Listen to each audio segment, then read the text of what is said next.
Today we're going to learn about our new heroes of history. I'm going to be reading a story to you in just a moment about Orville and Wilbur Wright. But before we get started with our story, I wanted to show you a map. If you will look at your screen, you can see a map. Most of you have already figured out that this map is a map of the great state of North Carolina. If you look at the screen, you'll see that just above us is Virginia, just below us is South Carolina, just to the west of us is Tennessee, and to the east of us is the Atlantic Ocean. We know whenever we go to a North Carolina beach, we are swimming in the Atlantic Ocean. Now, I know some of you have probably already started singing that song in your head of those continents and oceans. If you will look on the map and see if you can find where we live in North Carolina. Yep, if you look right there in the middle of North Carolina, you'll see a small dot that says Greensboro. We live in Greensboro, North Carolina. Well, today I'm going to be reading you a story about some heroes of history that created history right here in our great state of North Carolina. If you look towards the beach, and you'll see a small little dot up there that says Kitty Hawk. That's where our story is going to take place today. Some of you might have even been to Kitty Hawk. There's sometimes called the Outer Banks. There's lots of great beaches and places to go and visit there.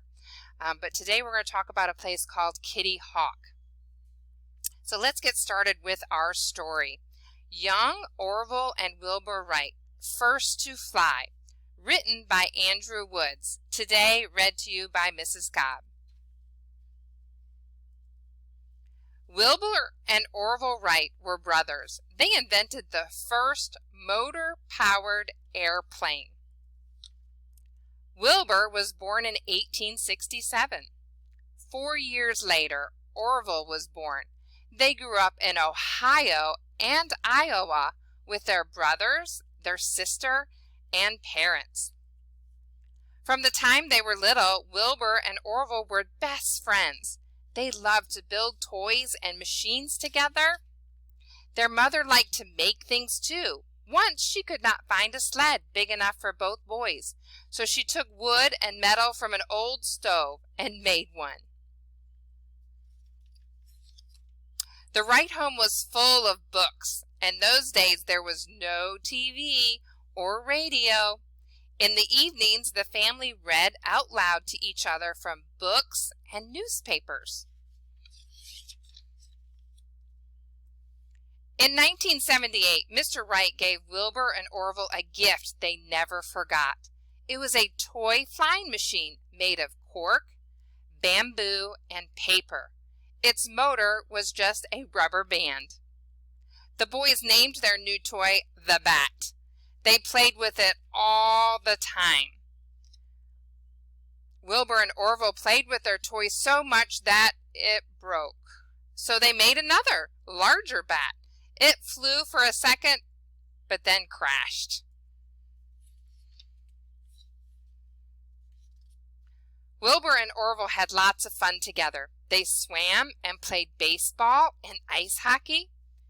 The boys worked too. When Orville was only 10 years old, he made kites and sold them. Orville also worked as a paper boy, and he collected scrap metal and sold it to junkyards. Orville used his money he earned to buy parts to build a special tool. Wilbur and Orville used the tool to help build a beautiful new front porch for their house. The neighbors liked the new porch. Soon the brothers were building things for other families in town. When Orville was a teenager, he started a printing company with his friend Ed. When Ed got tired of the job, Wilbur took his place.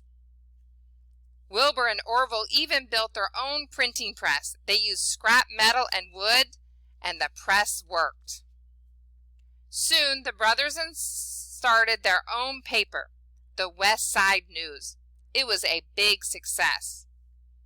In 1892, Orville and Wilbur opened up a bicycle shop.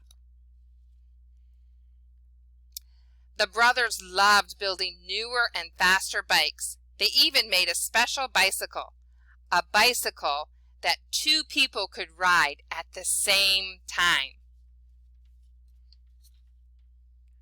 But Wilbur and Orville still dreamed of flying. Together they planned their own flying machine. Over the years, they made and flew many gliders, which are planes without motors. Then they began to build a new kind of plane. This plane had a motor. On December 17, 1903, their airplane was ready. Orville took off from a runway in Kitty Hawk, North Carolina. The plane rolled along the ground. Then it soared in the air.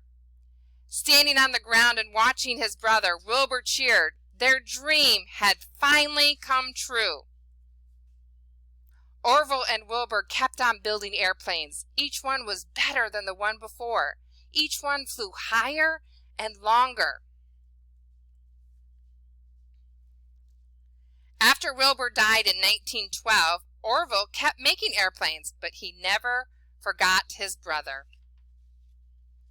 "We always worked together," Orville said before he died in 1948. "We did our best work together." Orville and Wilbur Wright, our heroes of history.